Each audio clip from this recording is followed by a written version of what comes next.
Aujourd'hui, on va voir un message qui se trouve dans l'évangile de Jean. Alors, ce sera un court message, durée moyenne, mais un message important puisque la Bible dit que c'est le premier miracle que Jésus a fait publiquement. Donc, c'est un passage vraiment important puisque quel est le premier miracle qu'il a fait et quelle est la signification surtout de derrière ce miracle. Alors, on va lire dans Jean chapitre 2. Tout le monde a pris le passage. Et pourquoi je demandais à Ewen de lire verset 1 jusqu'au verset 11, s'il te plaît. Or, le troisième jour, il y eut des noces à Cana en Galilée. La mère de Jésus était là. Jésus fut aussi invité aux noces avec ses disciples. Comme le vin venait à manquer, la mère de Jésus lui dit : « Ils n'ont plus de vin. » Jésus lui répondit : « Que me veux-tu, femme ? Mon heure n'est pas encore venue. » Sa mère dit au serviteur : « Faites tout ce qu'il vous dira. » Or, il y avait là 6 jarres de pierre destinées aux purifications des Juifs et contenant chacune une centaine de litres. Jésus leur dit : « Remplissez d'eau ces jarres. » Et ils les remplirent jusqu'au bord. « Puisez maintenant, leur dit-il, et apportez-en à l'organisateur du repas. » Et ils lui en apportèrent. L'organisateur du repas goûta l'eau changée en vin, ne sachant pas d'où venait ce vin, tandis que les serviteurs avaient puisé l'eau, le suivaient bien. Il appela le marié, et il lui dit : « Tout homme suit le moins bon après qu'on s'est enivré, mais toi, tu as gardé le bon vin jusqu'à présent. » Tel fut, à Cana en Galilée, le premier des signes miraculeux que fit Jésus. Il manifesta sa gloire et ses disciples crurent en lui. Amen. Donc, dans ce passage, c'est marqué que le premier des miracles que fit Jésus, c'était de changer l'eau en vin. Alors qu'est-ce que ça veut dire ?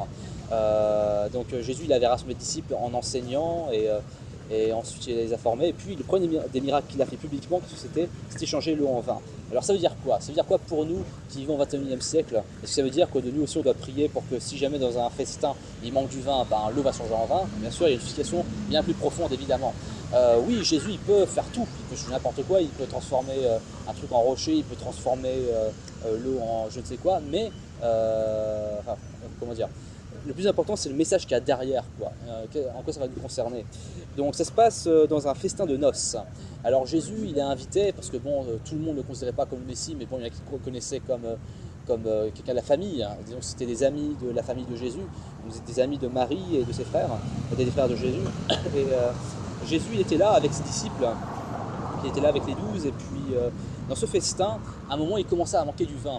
Alors, chez les Juifs, le mariage, c'est pas comme chez nous aujourd'hui, au XXIe siècle. Bon, il faut dire que je ne sais pas comment les Juifs d'aujourd'hui fêtent leur mariage, mais en tout cas, les mariages juifs de l'époque, ça a duré une semaine.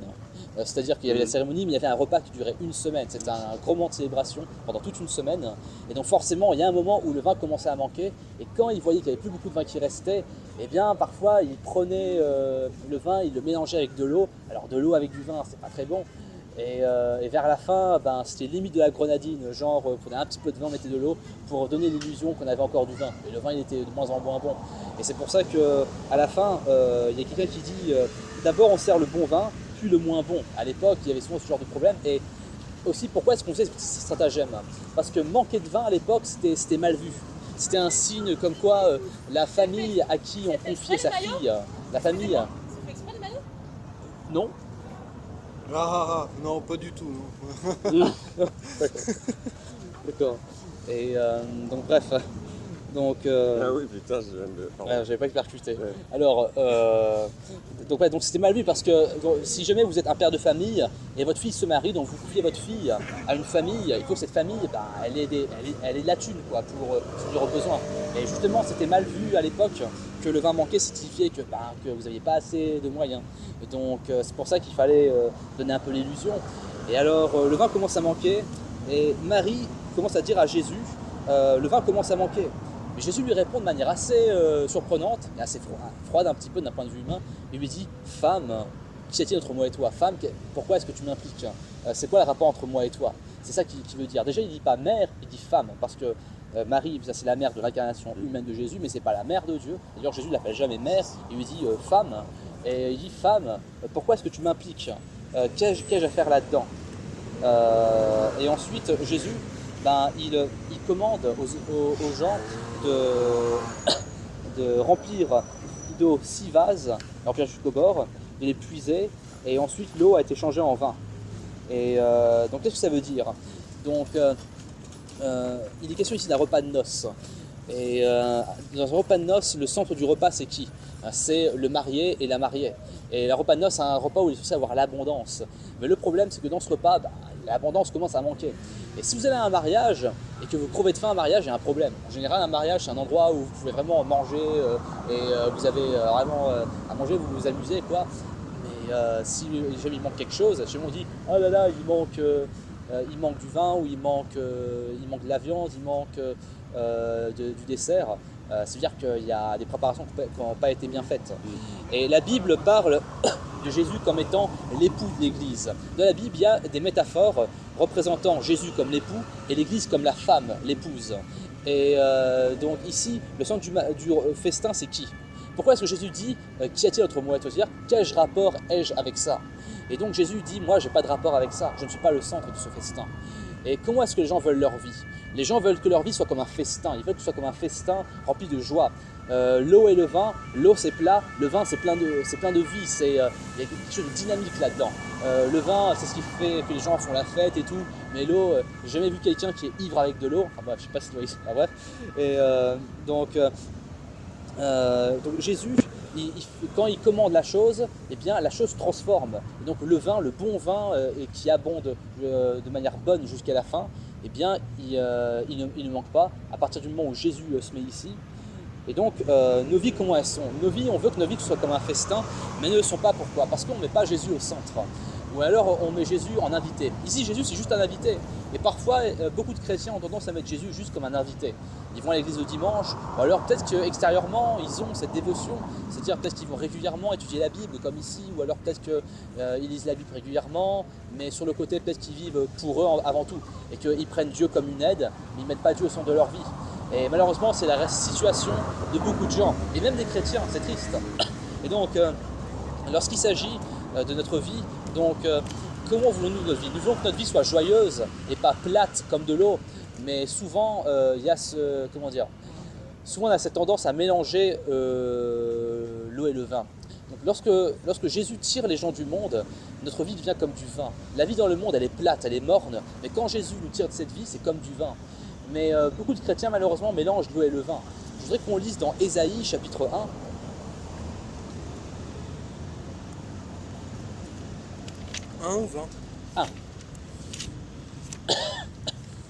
Ésaïe chapitre 1.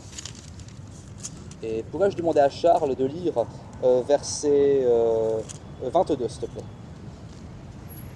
Chapitre 1, 22. Ton argent s'est changé en scorie, ton vin a été coupé d'eau. Ok, c'est marqué, ton vin a été coupé d'eau. Dans quel contexte il parle, Ésaïe? Ésaïe, ici dans ce chapitre, Dieu utilise Ésaïe pour parler au peuple d'Israël qui est devenu rebelle, qui s'est compromis avec le péché. Et quand on se compromet avec le monde, quand on vit avec un pied dans la foi et un pied dans le monde, c'est comme si notre vie était comme un mélange de vin et d'eau. Je crois sincèrement que le chrétien qui a goûté à la grâce de Dieu, qui a vraiment goûté à la grâce, il ne peut pas redevenir de l'eau. Mais malheureusement, il peut couper son vin avec de l'eau, malheureusement. Et donc c'est important pour le chrétien vraiment de garder Jésus au centre. Parce que la vie dans le monde, elle est comment? La vie dans le monde, elle est comme ce vin qui est bon au début, mais qui devient plus plat au fur et à mesure que le temps passe. Quand vous regardez par exemple les stars de cinéma, les stars de la chanson, les gens lambda ont tendance à les envier. Leur apparence semble merveilleuse et on dirait que la vie leur sourit, que leur mariage se réussit. Au fur et à mesure que la vie passe, ces gens sont tristes, ces gens sont pas bien. Et quand vous regardez aussi la vie des gens du monde, la vie c'est comme un triangle inversé. C'est-à-dire que l'homme, il naît comme un roi, le bébé il est choyé, et quand on est enfant, on a plein de rêves, on dit je vais faire cosmonaute, je vais faire chanteur, je vais faire acteur, je vais faire ceci, je vais faire cela. Mais quand on devient adulte et que les premières factures viennent, ou que la réalité économique arrive et tout ça, on abandonne ses rêves et on commence à être plus terre à terre, mais pas dans le bon sens. Et on commence à voir la vie de manière plus morne, on a moins de passion. Et au fur et à mesure que le temps passe, on devient de plus en plus aigri. Donc il y a un proverbe qui dit, je trouve que c'est un proverbe asiatique qui dit que l'homme naît comme un roi mais il meurt comme un chien. Et malheureusement c'est souvent comme ça. Souvent quand on est jeune, je veux dire qui 15 ans, j'avais plein d'attentes pour la vie. J'ai 14-15 ans, j'étais rempli de rêves. Et quand on est jeune, on aime beaucoup rêver. Mais quand la réalité nous rattrape, on a tendance à moins rêver et à être plus lent, et à être plus ah mais non, ça peut pas marcher, ça peut pas marcher, etc. Donc c'est important pour nous de mettre Jésus au centre, parce que c'est uniquement quand il y a Jésus au centre que notre vie peut être comme du vin qui se renouvelle. Alors, Jésus, qu'est-ce qu'il fait? Il donne un commandement et les gens obéissent, et de même, quand nous obéissons au commandement de Dieu, c'est là aussi que notre vie peut être dans l'abondance. Parfois on a l'impression que nos pensées sont mieux que ce que Dieu nous dit, parce qu'on n'a pas l'habitude d'entendre les commandements de Dieu. Mais si on suit nos pensées, sur le long terme on va le regretter. Mais si on suit les commandements de Dieu, même si au départ ça peut paraître réticent, sur le long terme ça va nous faire du bien. Et ça va nous édifier, ça va vraiment nous montrer le chemin de la vraie vie. Je veux dire, quand on est en Christ, on est comme un enfant spirituel, on a besoin d'apprendre. Et quand on est enfant et que nos parents nous disent des choses, mais pour notre bien, même si c'est pour notre bien, on a tendance à rejeter, parce qu'on dit non, moi je veux faire ça. C'est sûr qu'on est enfant, par exemple, on n'aime pas faire ses devoirs. Mais c'est important de faire ses devoirs pour ensuite être tranquille plus tard, justement, pour être bien plus tard. Et donc dans la vie de foi, parfois aussi, on serait tenté de faire les choses à notre manière, alors que Dieu veut nous montrer une autre manière. Mais quand on fait les choses à la manière de Dieu, c'est là que l'abondance peut venir, que la paix peut venir. Donc le vin symbolise quoi? Le vin symbolise l'amour. Les gens veulent de l'amour, mais le problème c'est que le vrai amour, il le trouve nulle part. La vie, c'est comme, comment dire, il y a un pasteur qui avait rencontré des jeunes une fois. Il avait demandé à ces jeunes, pour vous, c'est quoi la pire chose? Et ces jeunes ont répondu, l'ennui. Pourquoi est-ce que les gens pêchent? Pourquoi est-ce que les gens se livrent au péché? Parce qu'ils s'ennuient. Parce que les gens s'emmerdent, c'est pour ça que ils vont faire toutes sortes de conneries à droite à gauche pour se défouler. Parce qu'ils cherchent quelque chose d'amusant, qui va les secouer. Oui, voilà, d'enivrant. Et malheureusement, le monde, il cherche pas au bon endroit. C'est comme je disais dans un précédent message, quand je parlais de l'image de Dieu, Dieu nous a créé à son image, mais le problème, c'est qu'on a cette tendance, comment dire, donc Dieu nous a créé à son image, et l'image de Dieu, c'est l'amour. La Bible dit que Dieu est amour, et l'amour, c'est comme de l'eau, et la vérité, c'est comme un courant. L'eau doit suivre le courant. Le problème, c'est que les gens, ils ont de l'amour dans ce monde, mais c'est pas un amour qui dure éternellement. C'est comme du vin qu'ils ont, mais c'est pas un vin qui est éternel. C'est un vin qui vient de pire en pire. Et dans la vie de foi, il y a quel type de personnes? Il y a ceux qui commencent bien et qui finissent bien. Bon, ça c'est rare. Il y a ceux qui commencent bien et finissent bien. Ceux qui ont tout le temps bien, c'est rare. Il y a ceux qui commencent bien et qui finissent mal. Il y a ceux qui commencent mal et finissent mal. Bon, ça, c'est pas non plus tous les cas, je vous rassure. Et puis il y a ceux qui commencent mal mais qui finissent bien. À défaut d'être celui qui commence bien et qui finit bien, je vais au moins d'être, même si on n'a pas super bien commencé, d'être ceux qui finissent bien en tout cas.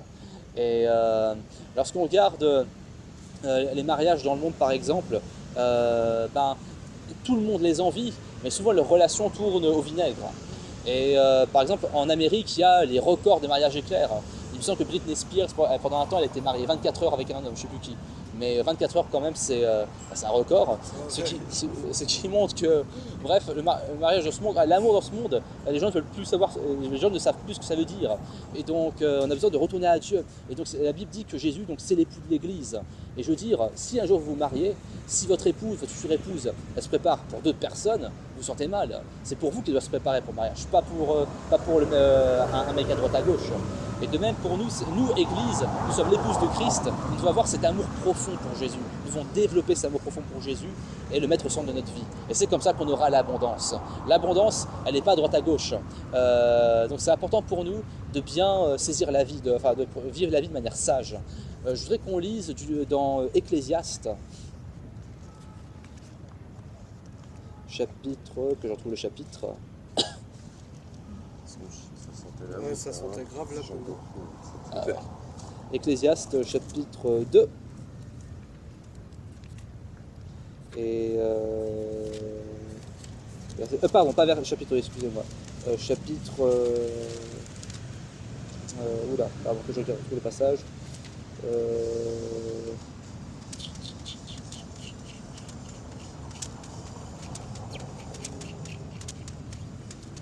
mince, j'ai pas vu passer.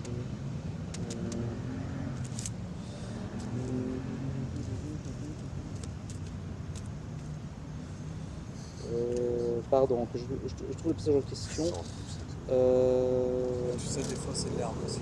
Ah oui, voilà, chapitre 7, pardon, excusez-moi. Chapitre 7. C'est dingue. C'est un truc beau, c'est un truc beau. Aïe. Moi, Ah ouais, Chapitre ça me titille. Ah ouais. Ecclésiaste chapitre 7. Alors, selon les éditions, il y a un décalage de 2 versets à partir du chapitre 5. Pourrais-je demander à Ewen de lire. Alors, toi, ça sera peut-être. Mieux vaut je entendre pense. le chapitre, enfin, verset 5.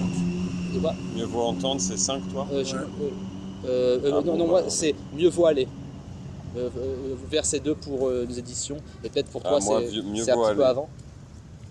Ah ouais, d'accord, c'est mieux vaut se rendre. Oui, D'accord. voilà. Jusqu'à C'est tout. Ok. Vaut mieux se rendre dans une maison de deuil que dans une maison de festin. Car telle est la fin de tout homme, et celui qui est en vie peut ainsi se mettre à réfléchir. Ok. Donc ici, l'Ecclésiaste dit quelque chose de très mystérieux. Il dit il vaut mieux aller dans une maison de deuil, il vaut mieux aller dans un cimetière ou à des funérailles que d'aller à une fête. Pourquoi est-ce qu'il dit ça? Parce que quand vous voyez le prix de la vie, eh bien, vous devenez sérieux, vous commencez à réfléchir, vous commencez à méditer. Et ce monde, justement, c'est un monde où les gens ils vont faire la fête, ils vont faire toutes sortes de choses, mais ils ne savent pas ce que c'est que la vraie vie.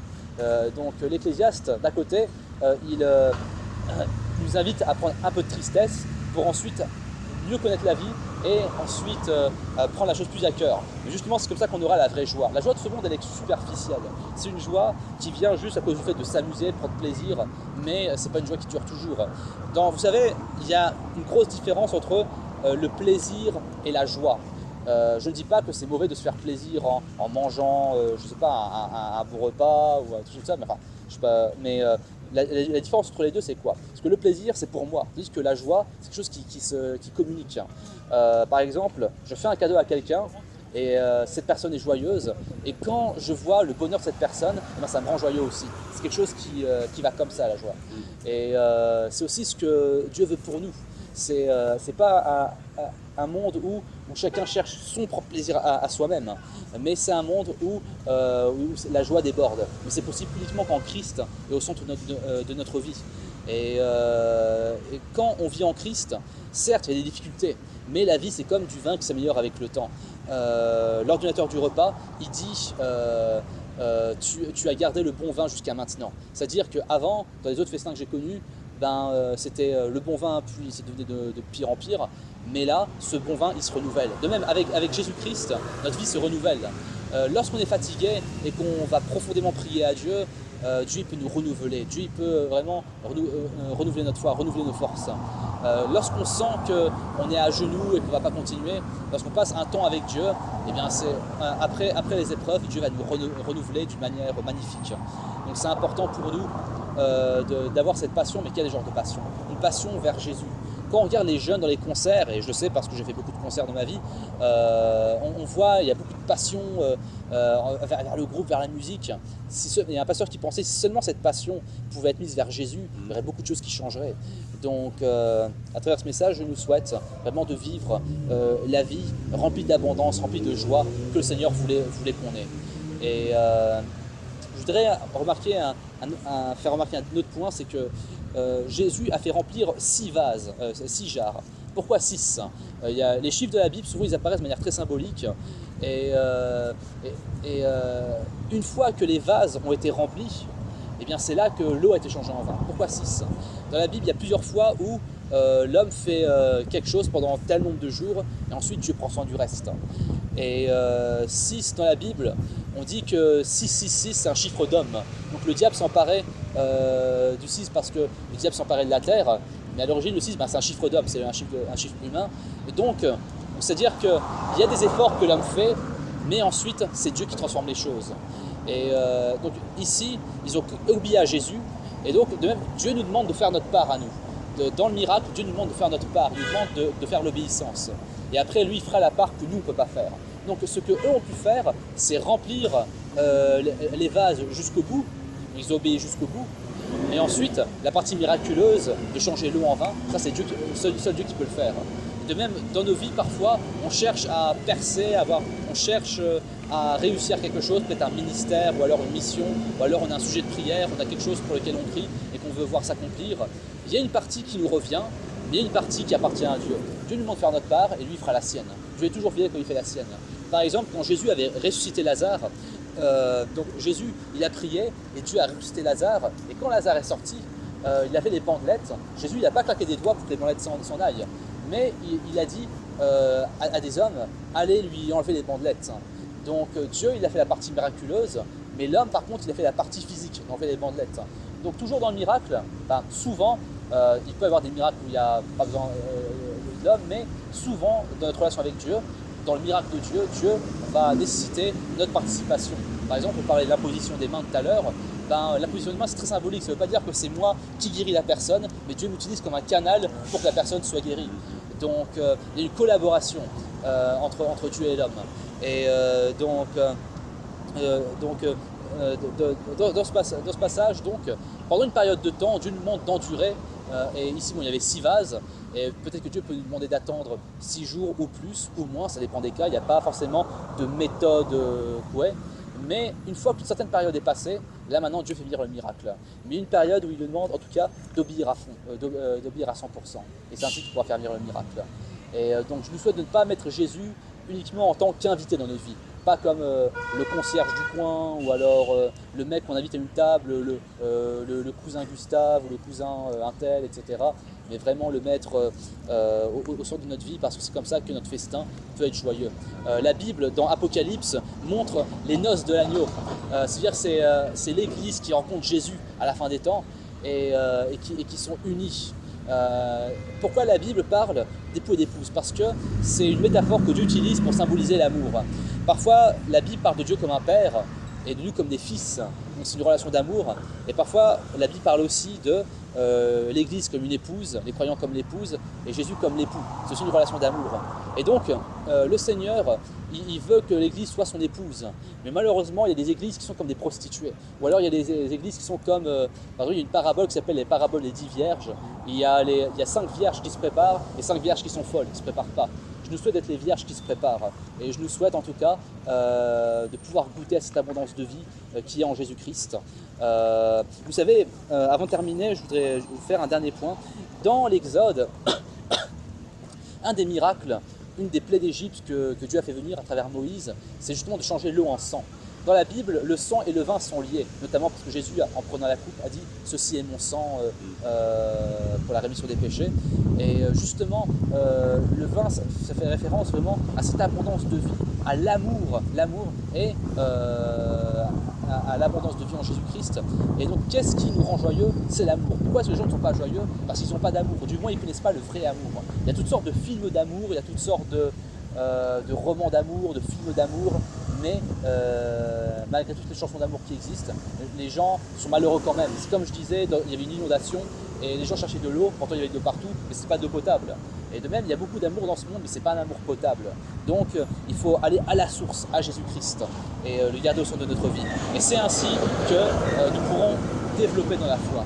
Il y a des gens qui, malgré 10, 20 ans de conversion, ne se développent pas. Pourquoi? Parce qu'ils ne mettent pas Jésus au centre, parce qu'ils le mettent à côté.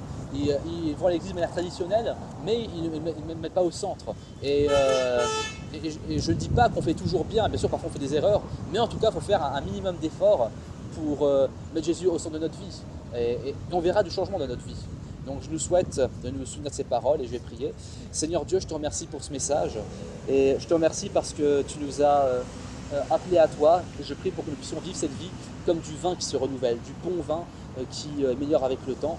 Je prie Seigneur pour que tu nous guides dans la vérité, que nous puissions demeurer en toi, ne pas aller vers les autres époux de ce monde, mais aller vers toi Seigneur Jésus, que nous puissions t'appartenir et révéler ta gloire dans nos vies. Dans le nom de Jésus-Christ. Amen. Amen.